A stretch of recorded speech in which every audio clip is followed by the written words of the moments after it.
তাকওয়ার দৃষ্টিকোণ থেকে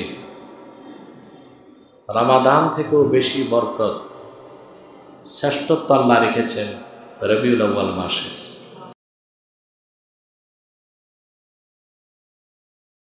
যেহেতু রবিউল আউয়াল মাসের প্রথম জুমা, কিছু কথা বলতে হয়। রমাদানুল মুবারক শ্রেষ্ঠ মাস, আফদালুল আশহুর। আল্লামা খাতিব কাস্তালানী রাহমাতুল্লাহ বলেন, তাকওয়ার দৃষ্টিকোণ থেকে রমাদান থেকেও বেশি বরকত, শ্রেষ্ঠত্ব আল্লাহ রেখেছেন রবিউল আউয়াল মাসে। রমাদান মাস শ্রেষ্ঠত্ব লাভ করেছে একটি রাতের কারণে। ওই রাতটির নাম লাইলাতুল কদর। লাইলাতুল কদর। ওই লাইলাতুল কদরের কারণে গোটা রমজান মহিমান্বিত হয়েছে, ফজিলতপূর্ণ হয়েছে, তাৎপর্যমণ্ডিত হয়েছে। এখন লাইলাতুল কদরের দাম কেন বাড়লো? এটা আল্লাহ বলে দিয়েছেন, ইন্না আনজালনাহু ফি লাইলাতিল কদর। নিশ্চয় আমি কোরআন অবতীর্ণ করেছি কদরের রাত। তো কোরআন কারীম অবতীর্ণ হবার কারণে লাইলাতুল কদর এত দামি হয়েছে, আর সেই একটি রাতের কারণে রমাদান শ্রেষ্ঠত্ব লাভ করেছে। আর আল্লাহর হাবিব মুহাম্মদ সাল্লাল্লাহু আলাইহি ওয়াসাল্লাম ১৫০০ বছর আগে রবিউল আউয়ালের যে দিন মা আমিনার ঘরে তাশরীফ নিয়ে এসেছেন, সে রাতটিকে বলা হয় লাইলাতু মাউলিদিল মুস্তাফা। আল্লাহর হাবিব মুহাম্মদ সাল্লাল্লাহু আলাইহি ওয়াসাল্লামের আগমনের রাত।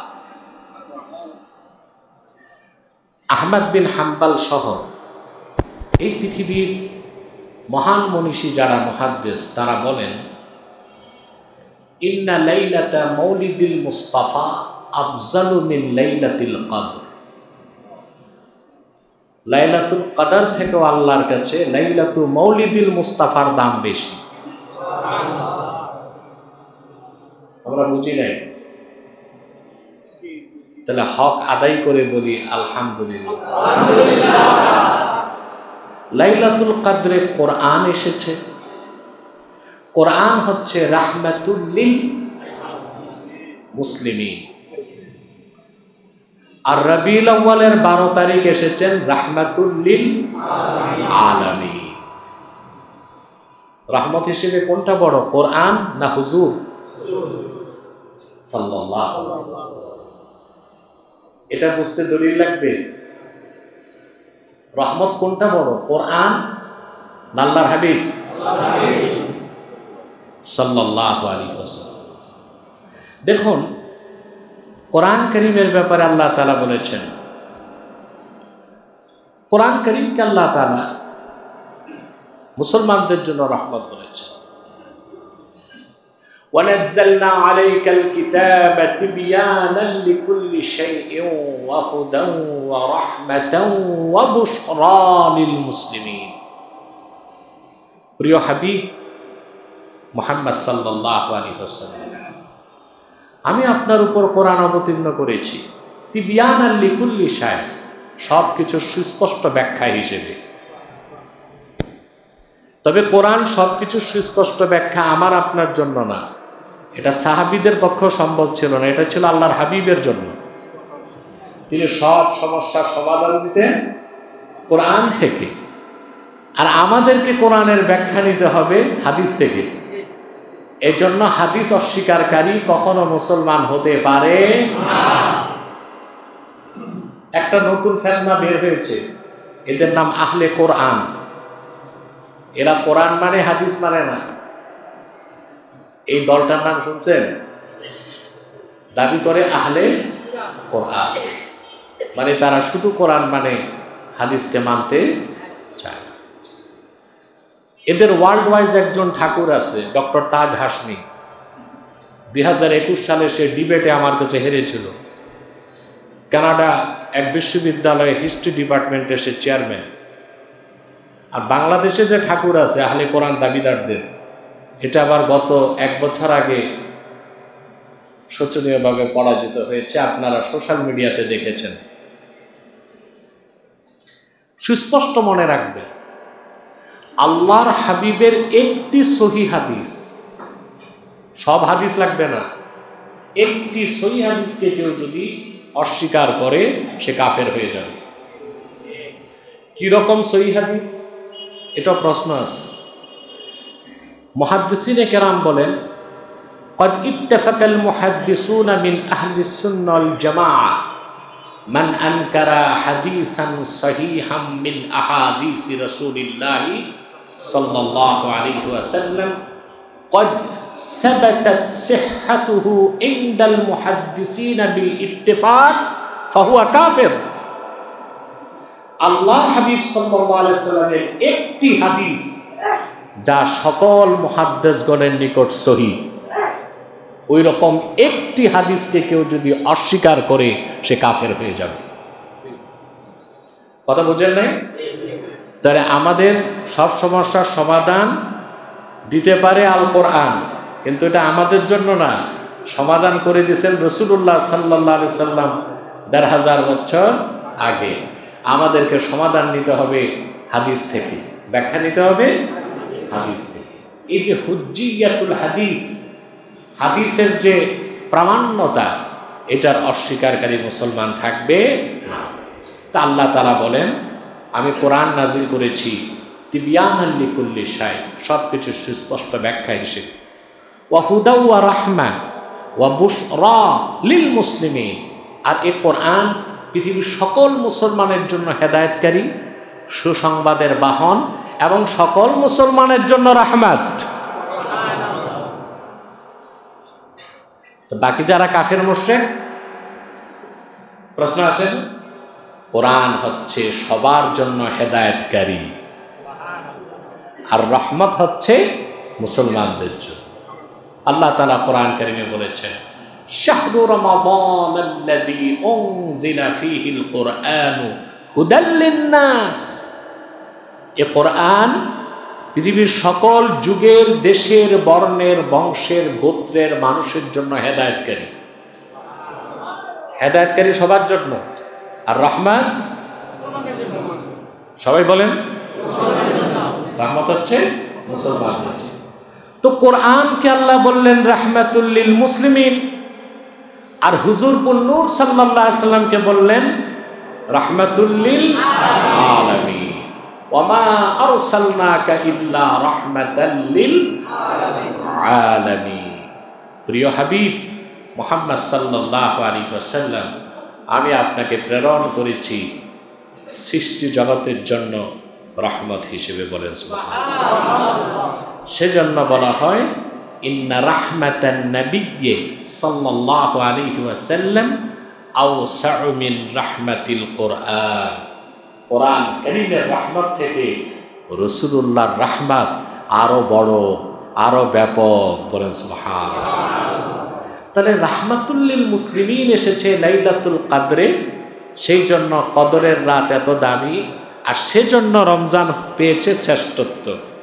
আর রাহমাতুল লিল আলামিন এসেছেন ১৫০০ বছর আগে রবিউল আউয়ালের ১২ তারিখে, সেজন্য লাইলাতু মৌলিদুল মুস্তাফা লাইলাতুল কদর থেকেও দামি, আর সে কারণে রবিউল আউয়াল সর্বশ্রেষ্ঠত্ব লাভ করেছে।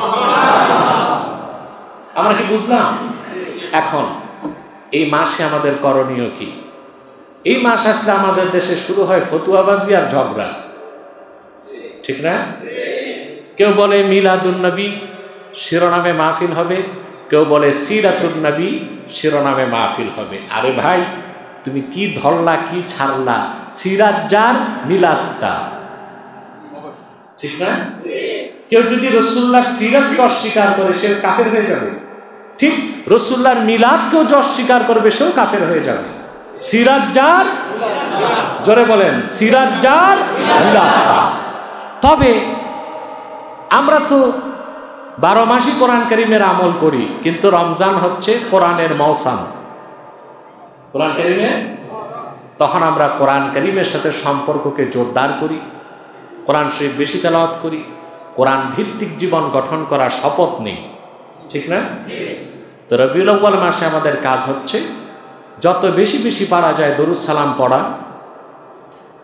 সিরাতুন নবীর ব্যানার ও মাহফিল হতে পারে, মিলাদুন নবী ব্যানার ও মাহফিল হতে পারে, ঝগড়ার কোনো সুযোগ নাই।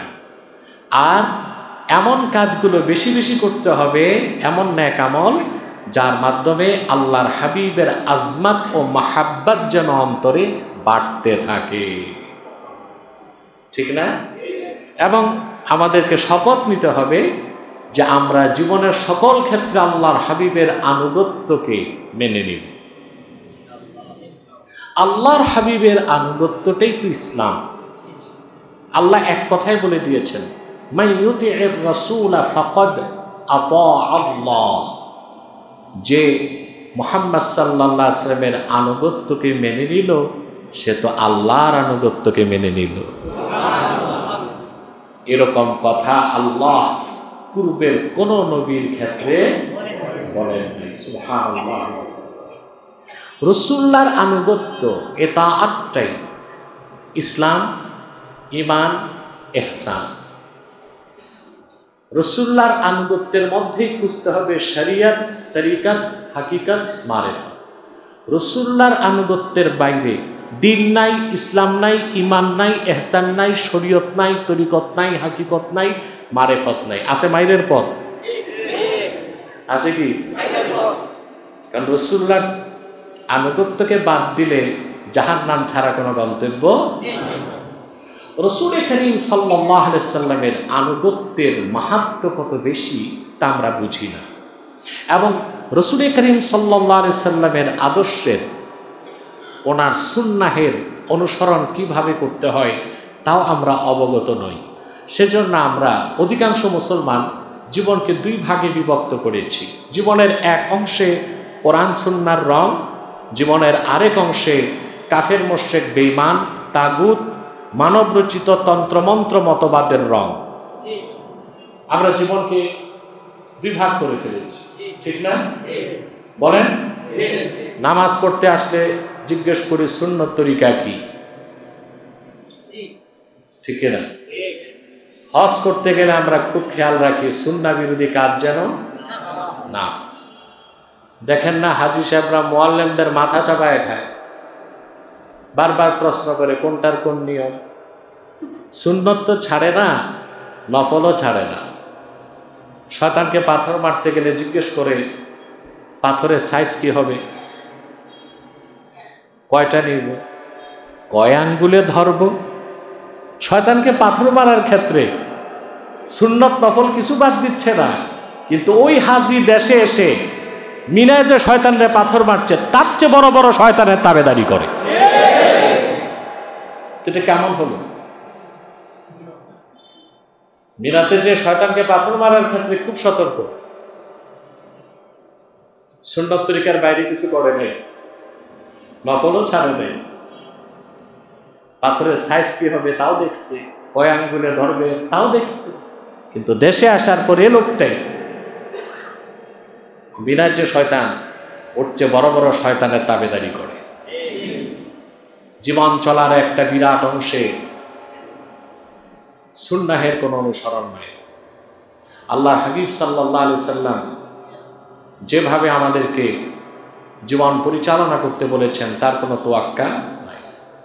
অথচ স্পষ্ট মনে রাখবেন, আল্লাহর হাবিব ১,৫০০ বছর আগে যে সিদ্ধান্ত দিয়েছেন, যে রায় দিয়েছেন, যে দিন দিয়েছেন, যে শরিয়ত দিয়েছেন, তার বাইরে চলার মাধ্যমে আপনি নিজেকে মুসলিম হিসেবে পরিচয় দেবার কোনো অধিকার।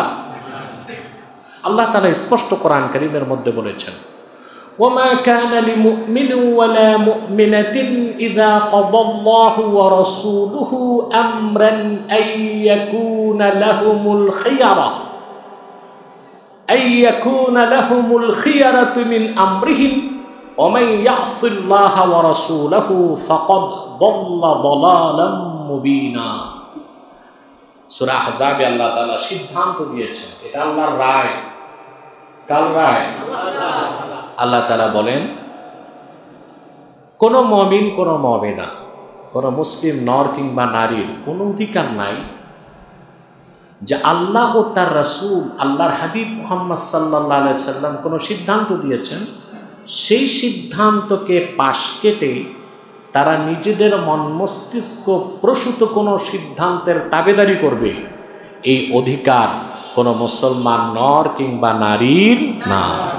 তারপর আল্লাহ তাআলা বলেন, যে ব্যক্তি আল্লাহ ও তার রাসূল মুহাম্মদ সাল্লাল্লাহু আলাইহি সাল্লামের নাফরমানি করবে, সে সুস্পষ্ট গোমরাহিতে নিমজ্জিত।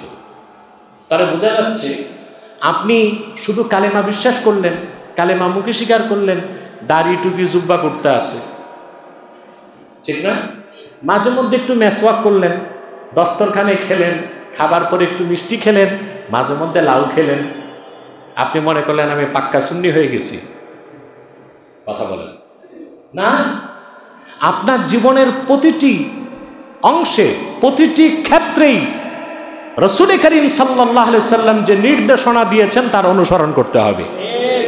এর বাইরে যে আপনি কোনো অন্য কারো তন্ত্রমন্ত্র মতবাদ, অন্য কোনো ইজমকে যদি গ্রহণ করেন, আল্লাহ তাআলা সিদ্ধান্ত দিয়েছেন আপনি আল্লাহর সংজ্ঞা অনুযায়ী মুমিন হতে পারবেন না। এখান থেকেই বোঝা যায় যে জীবনের সকল ক্ষেত্রে আল্লাহ রসুলের আনুগত্যের গুরুত্ব কত বেশি আল্লাহ তাআলা রেখেছেন, বলেন সুবহানাল্লাহ। আমি আপনাদেরকে চূড়ান্ত একটা কথা শোনাচ্ছি। কোরআন কারীমের মধ্যে আল্লাহ তাআলা ইরশাদ করেছেন, রাসূল করিম সাল্লাল্লাহু আলাইহি ওয়াসাল্লাম যে সিদ্ধান্ত দিয়েছেন ১৫০০ বছর আগে, তার বাইরে আপনি যদি সেই সিদ্ধান্তকে ভায়োলেট করে অন্য কারো সিদ্ধান্ত গ্রহণ করেন, আল্লাহ আপনাকে মুসলিম বা মুমিন বলে স্বীকৃতি দিবেন না। কোরআন কারীমে আল্লাহ তাআলা বলেন, ফালা ওয়া রাব্বিকা লা ইউমিনুনা হাত্তা ইউহাক্কিমুকা ফীমা শাজারা বাইনাহুম থুম্মা লা ইয়াজিদু ফি আনফুসিহিম হারাজাম মিম্মা কাদাইতা ওয়া ইউসাল্লিমু তাসলিমা। আল্লাহ বলেন, মুহাম্মদ সাল্লাল্লাহু আলাইহি সাল্লাম আপনার রবের কসম, আল্লাহ নিজে কসম করছেন,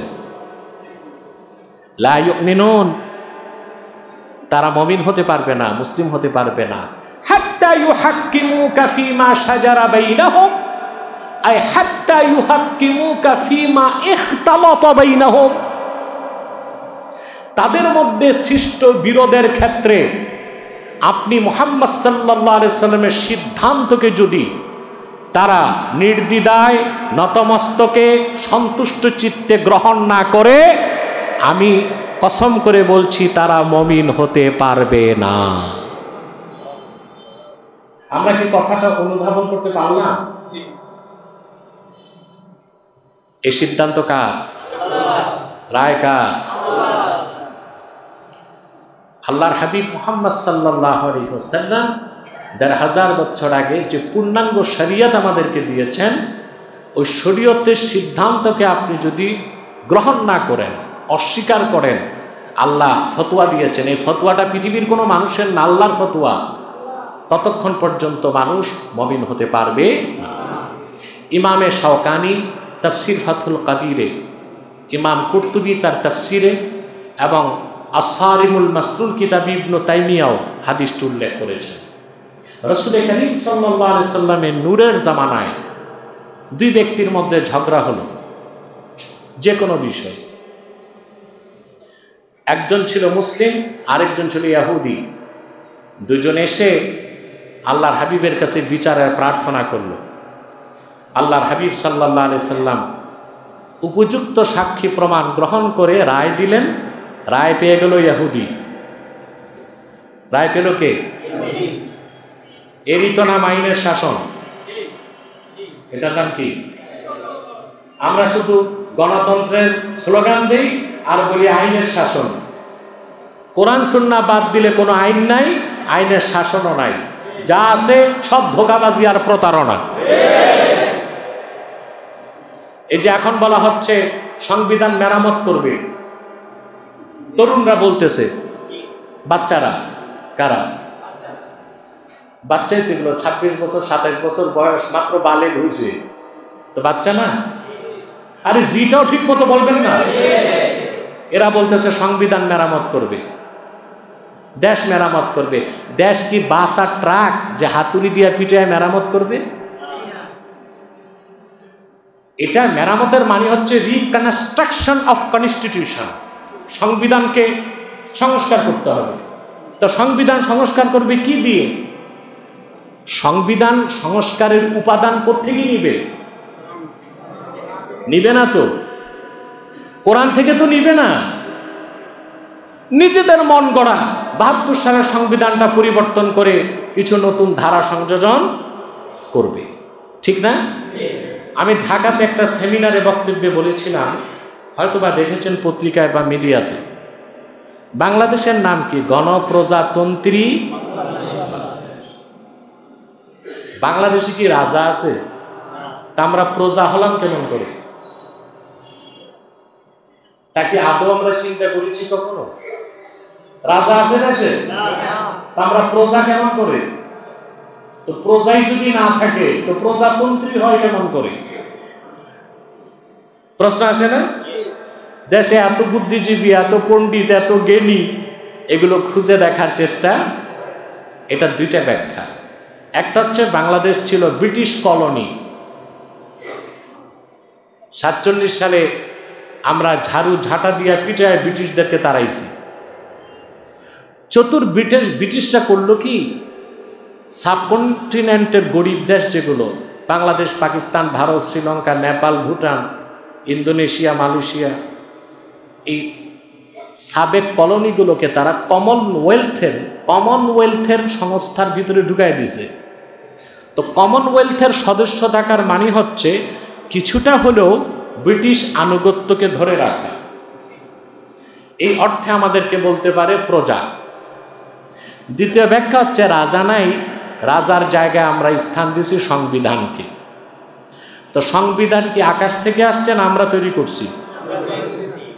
আমাদের তৈরি করা সংবিধানকে আমরা রাজার মর্যাদা দিয়া নিজেরা হইলাম কি? প্রজা। বিষয়টা হয়ে গেল হিন্দুদের মতো, তারা মাটি দিয়া গণেশ, সরস্বতী, লক্ষ্মী, কালী এগুলো বানায়, আবার ওরাই ওগুলোর পূজা করে। তা আমাদের অবস্থা তাই হয়ে গেল না? আমরা আমাদের হাতে তৈরি করলাম সংবিধান, আর ওইটারে রাজার মর্যাদা দিয়ে আমরা হয়ে গেলাম প্রজা। যদি ওই আগের সংবিধান ঘষা মাজা করে ঠিক করা হয়, তাহলে বোঝা যাবে দেশ পুরনো ট্র্যাকে আছে, দেশ ঘুরে আবার পূর্বের গন্তব্যেই ফিরে যাবে। যদি দেশকে বিশ্বমানচিত্রে বাংলাদেশকে একটি স্বাধীন, শক্তিশালী, সমৃদ্ধ রাষ্ট্র বানাতে চায়, যে দেশে থাকবে না কোনো দুর্নীতি, কোনো সন্ত্রাস, কোনো ত্রাস, কোনো দখলদারি, কোনো চাঁদাবাজি, যে দেশ তার নীতি নির্ধারণের ক্ষেত্রে পশ্চিমাদেরকে তোয়াক্কা করবে না, ভারতকে তোয়াক্কা করবে না, ইসরায়েলকে তোয়াক্কা করবে না, নিজের দেশের সিদ্ধান্ত নিজে নিতে পারবে, ওই রকম বাংলাদেশ গঠন করতে হলে এমন সংবিধান চাই যে সংবিধান হবে কোরআন মোতাবেক, হাদিস মোতাবেক। কোরআন সুন্নাহ থেকে সংবিধান তৈরির উপাদান গ্রহণ করতে হবে, ঠিক কিনা? তো বলছিলাম দেশ মেরামত এত সহজ না, আগে চিন্তা আর সিদ্ধান্তকে পরিবর্তন করতে হবে, ঠিক না? আইনের শাসনের কথা বলছিলাম, ইসলাম আইনের শাসন দিয়েছে, সেজন্য রাসূলুল্লাহর জামানায় রায় পেয়েছে কে? মুসলিম। সুবহানাল্লাহ। আইনের শাসন মানে আইনের চোখে সবাই সমান, ঠিক কিনা? কে শ্বেতাঙ্গ, কে কৃষ্ণাঙ্গ, কে মুসলিম, কে অমুসলিম, কে নামাজি, কে বেনামাজি, আইনের চোখে তা দেখার সুযোগ ইসলাম রাখে না। এটাই হচ্ছে 100% ট্রান্সপারেন্সি, স্বচ্ছতা। মুসলমানটা বেজার হয়ে গেছে, সামনের ঘড়িটা কি নষ্ট? ইয়া আল্লাহ, আমার সামনে যে ঘড়ি ওইটি তো আমারে ধোকা দিচ্ছে, ওইটা ঠিক আছে, এটা ঠিক করতে হবে।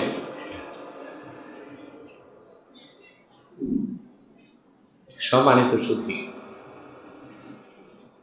রায় পেয়ে গেল ইহুদি, মুসলিমটা বেজার। মুসলিমটা আল্লাহর হাবিবকে বললেন, রুদ্দানা ইলা ওমর, ইয়া রাসূলুল্লাহ সাল্লাল্লাহু আলাইহি ওয়াসাল্লাম, আমাদেরকে দ্বিতীয় বিচারের জন্য হযরত ওমরের কাছে পাঠান। মুসলিমটার ধারণা ছিল রাসূলুল্লাহ রাহমাতুল লিল আলামিন ইনসাফ বিচার করে দিয়েছেন, আর হযরত ওমর রাগী মানুষ, উনি তো ইহুদির নাম শুনলে আগেই তরবারি চালায় কল্লা কেটে দিবেন, আমি রায় পেয়ে যাব। আল্লাহর হাবিব সাল্লাল্লাহু আলাইহি ওয়াসাল্লাম বলেন, ঠিক আছে, ইনতালিকা ইলা ওমর, যাও ওমরের কাছে যাও। দুজন গেছে। হযরত ওমর সবকিছু শোনার পর যে ইহুদি রায় পেয়েছে সে বলল, ওমর, বিচারটা তো একবার আল্লাহর রাসূল করে দিয়েছেন। হযরত ওমর বললেন, তাহলে আমার কাছে আসছে কেন? বলে, এই যে আপনার মুসলিম ভাই, সে রাসূলুল্লাহর বিচারে সন্তুষ্ট না, বিচার দ্বিতীয়বার আপনি করে দিবেন, সেজন্য আপনার কাছে এসেছে। হযরত ওমর বলেন, ও তাই, মাকানাকুমা হাত্তা আরজিআ ইলাইকুমা, এখানেই দাঁড়ায় থাকো, আমি ফিরে আসার আগ পর্যন্ত আমি একটা বিচার বাকি আছে, এটা করে দিচ্ছি। ভিতরে গেলেন, ফাখারাজা মুস্তামিলান আলা সাইফিহি, তরবারি নিয়ে বেরিয়ে আসলেন, তরবারি খুললেন, তারপর বললেন, শোনো, আল্লাহর হাবিব মুহাম্মদ সাল্লাল্লাহু আলাইহি সাল্লামের রায় বা সিদ্ধান্তকে যে সন্তুষ্ট চিত্তে মেনে নিতে পারে না, সে মুসলিম হতে পারে না। এই কথা বললেন, আর নামধারী মুসলিমের কল্লা কেটে দিলেন।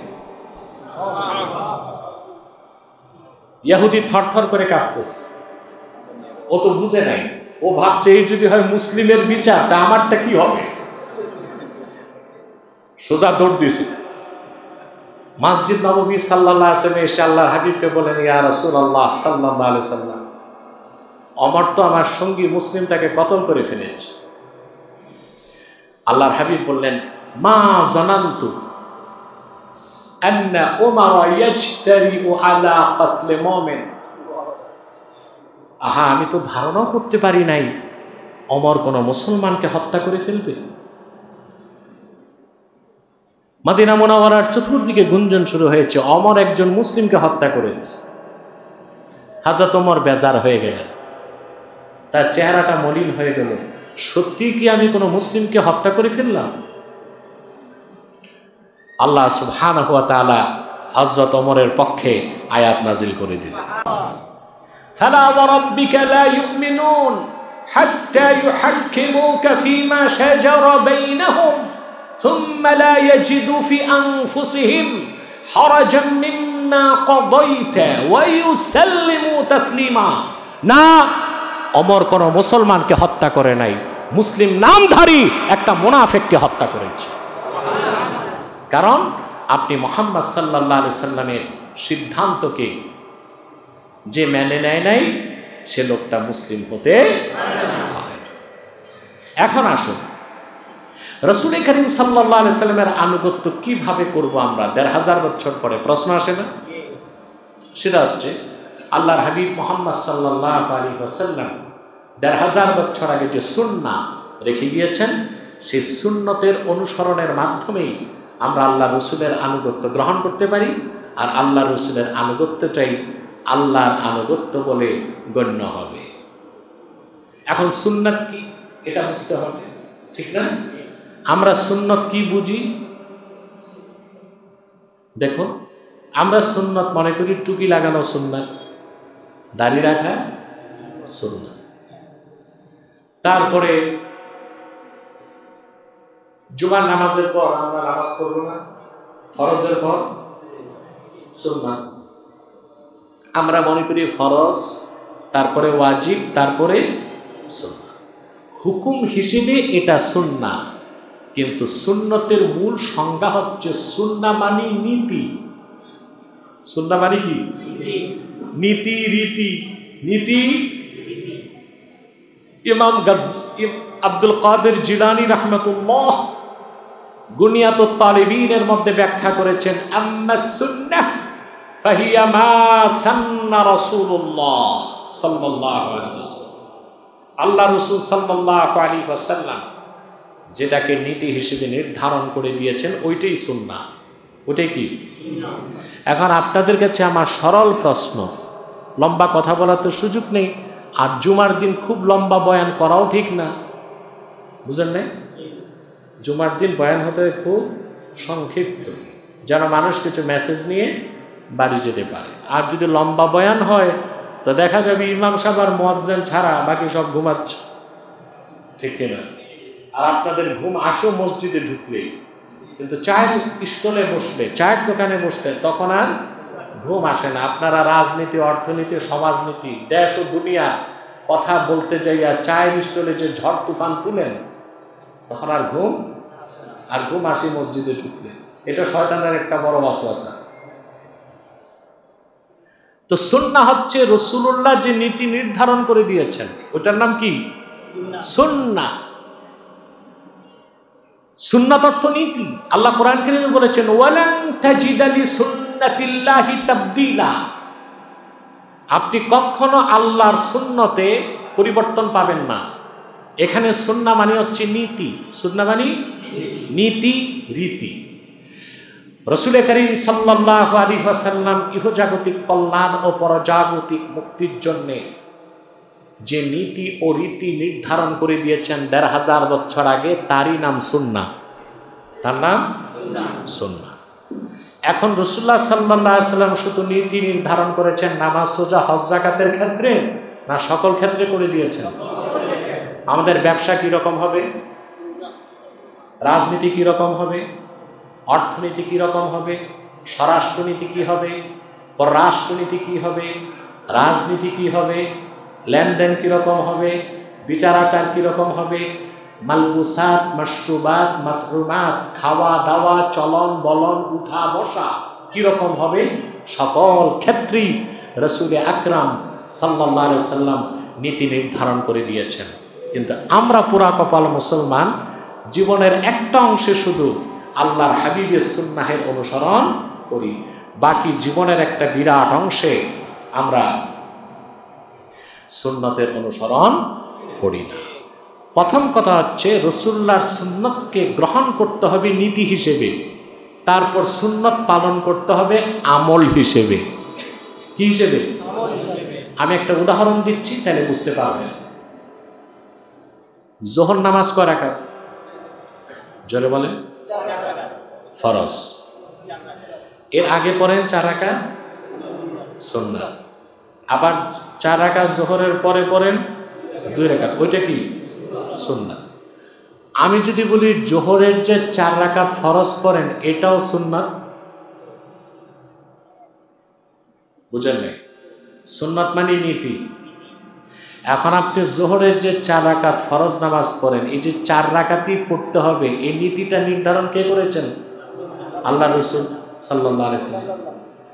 আপনি যদি 5 রাকাত যোহর করেন হবে? 3 রাকাত করেন হবে? তাহলে 4 রাকাত যোহর নামাজ পড়া নীতি হিসেবে সুন্নাহ, হুকুম হিসেবে ফরজ। এবার বুঝতে পারছেন? নীতি হিসেবে সুন্নাহ, হুকুম হিসেবে ফরজ। আগে যে 4 রাকাত পড়েন নীতি হিসেবেও সুন্নাহ, হুকুম হিসেবেও সুন্নাহ। পরে যে 2 রাকাত পড়েন নীতি হিসেবেও সুন্নাহ, হুকুম হিসেবেও সুন্নাহ। এরপরে যে আরো 2 রাকাত পড়েন নীতি হিসেবে সুন্নাহ, হুকুম হিসেবে নফল। মনে হয় আমি বুঝতে পারছি? বলেন। আসেন, নামাজে তাকবীর তাহরিমা বাঁধলেন, নীতি হিসেবে সুন্নাহ, হুকুম হিসেবে ফরজ। সূরা তেলাওয়াত করলেন, নীতি হিসেবে সুন্নাহ, হুকুম হিসেবে ফরজ। রুকুতে গেলেন, নীতি হিসেবে সুন্নাহ, হুকুম হিসেবে ফরজ। ওই রুকুতে যে তাসবিহ পড়লেন, নীতি হিসেবে সুন্নাহ, হুকুম হিসেবেও সুন্নাহ, ঠিক না? নামাজে যে বৈঠক করলেন, নীতি হিসেবে সুন্নাহ, হুকুম হিসেবে ওয়াজিব। শেষ বৈঠক করলেন, নীতি হিসেবে সুন্নাহ, হুকুম হিসেবে ফরজ। আমরা সুন্নাত বুঝতেছি? এভাবে কি আমরা চিন্তা করি? জি না, আমরা মনে করি টুপি দাড়ি সুন্নাত পালন করতেছি, ঠিক না? দস্তরখানে খেলাম, সুন্নাত আদায় করছি না। নীতি হিসেবে আপনি যদি রাসূলুল্লাহর সুন্নতকে বিশ্বাস না করেন, আপনি মুসলমান হতে পারবেন না। আমি একটা দলিল দিচ্ছি আপনাদের কাছে। ইমাম আবু ইউসুফ রহমতুল্লাহ, নাম শুনেছেন না? ইমাম মানে মসজিদের ইমাম সাহেব, মাযহাবের ইমাম। বাগদাদে আব্বাসী শাসকরা যখন অর্ধেক পৃথিবী শাসন করতেন, তখন তিনি ছিলেন গ্র্যান্ড মুফতি, কাজীউল কুযাত, ইমাম আবু হানিফার ডান হাত আবু ইউসুফ। তিনি একদিন এজলাসে, আদালতে বিচার করতে যেয়ে ঘটনা প্রসঙ্গে বললেন, ইন্না রাসূলুল্লাহি সাল্লাল্লাহু আলাইহি ওয়াসাল্লাম কানা ইউহিব্বুদ দুব্বা ফাআনা উহিব্বুদ দুব্বা। আল্লাহ রাসূল সাল্লাল্লাহু আলাইহি ওয়াসাল্লাম লাউ পছন্দ করতেন। আবু ইউসুফ বললেন, আমিও লাউ পছন্দ করি। আমি আনায়াতুল্লাহ আব্বাসীও লাউ পছন্দ করি। আপনারা? তবে লাউ খেতে জানেন না আপনারা। এটা শুটকি মাছ, চিংড়ি মাছ, লেংড়ি মাছ দিয়া নষ্ট করে। লাউ খাওয়া উত্তম গোশত দিয়ে। কি দিয়ে? এটা হচ্ছে বেশি উপকারী, মজা, তরকারিটা পরিমাণে বাড়ে, বেশি মানুষকে খাওয়ানো যায়। আবু ইউসুফ বলেন, আমিও লাউ পছন্দ করি। এজলাসে দাঁড়ানো এক যুবক বলল, লা উহিব্বুদ দুব্বা, আমি লাউ পছন্দ করি না। ফিকহের কিতাবে এসেছে, ফাআমারাল ইমামু বিকতলিহি ফাতাবার রাজুলু ফাওরা। আবু ইউসুফ তাৎক্ষণিক রায় দিলেন। রাসূলুল্লাহ সাল্লাল্লাহু আলাইহি ওয়াসাল্লাম লাউ পছন্দ করতেন শোনার পর তাৎক্ষণিক যে বলল আমি লাউ পছন্দ করি না, সে সুন্নত অস্বীকার করছে, তার ঈমান নষ্ট হয়ে গেছে, মুরতাদ, তাকে মৃত্যুদণ্ড দাও। ফাতাবার রাজুলু ফাওরা, যুবকটি তাৎক্ষণিক তওবা করল, আবু ইউসুফ তাকে মৃত্যুদণ্ড থেকে রেহাই দিলেন। তা আপনি চিন্তা করেন, লাউ খাওয়াটা সুন্নাত, জীবনেও যদি লাউ না খান হুকুম হিসেবে আপনার কোনো গুনাহ, কিন্তু নীতি হিসেবে যদি অস্বীকার করেন, আমি বুঝাতে পারিনি, নীতি হিসেবে যদি অস্বীকার করেন ঈমান নষ্ট হয়ে যাবে। তাহলে জীবনের সকল ক্ষেত্রে রাসূল করিম সাল্লাল্লাহু আলাইহি সাল্লামের সুন্নাহের পূর্ণাঙ্গ অনুসরণ করব তো আমরা ইনশাআল্লাহ। একটি কথা বলেই আমি বিদায় নিচ্ছি। সুদীর্ঘ 50 বছর হয়েছে দেশ স্বাধীন হয়েছে।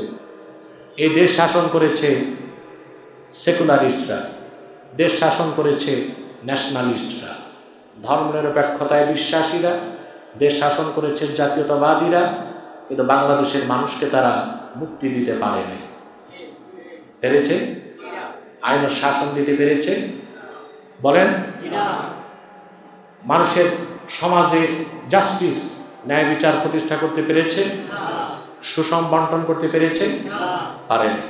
যারাই এসেছে চুরি করেছে, কেউ পুকুর চুরি, কেউ সাগর চুরি, কেউ মহাসাগর চুরি। 1 টাকা 2 টাকা প্রায় 1 লক্ষ কোটি টাকা দেশ থেকে পাচার হয়েছে।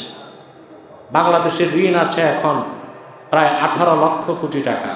প্রত্যেক নাগরিকের মাথায় ঋণের বোঝা হচ্ছে 1,07,000 টাকা। আপনাদের প্রত্যেকের মাথায় ঋণ আছে কত করে? 1,07,000 টাকা করে।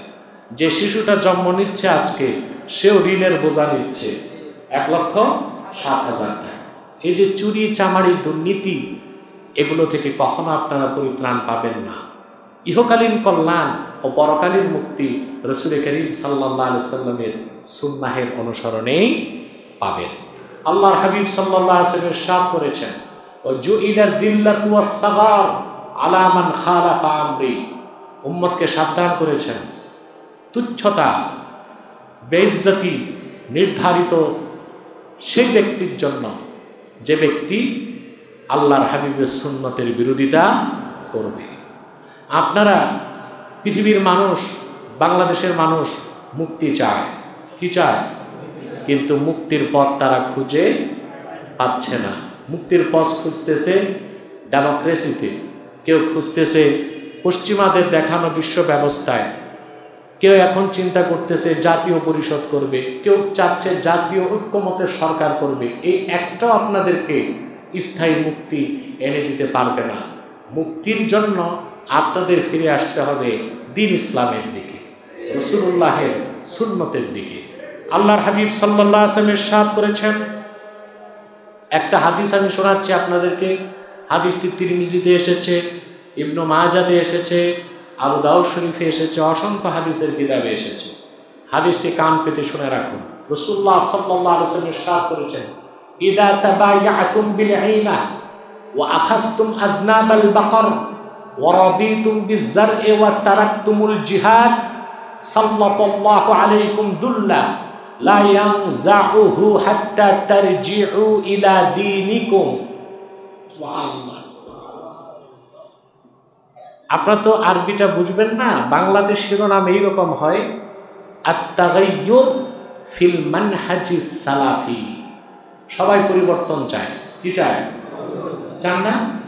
আগে যারা ছিল ওরা স্লোগান দিত দিন বদলের, স্লোগান দিত কিসের? দিন বদলের। দিন কি বদল করতে পারছে? বরং দিন বদল করতে যাইয়া তাদের গাঠি তল্পিতল্পা বদল হয়ে গেছে, বুঝছে না? আচ্ছা ভাই, দিন বদলের ক্ষমতা মানুষের হাতে না আল্লাহর হাতে?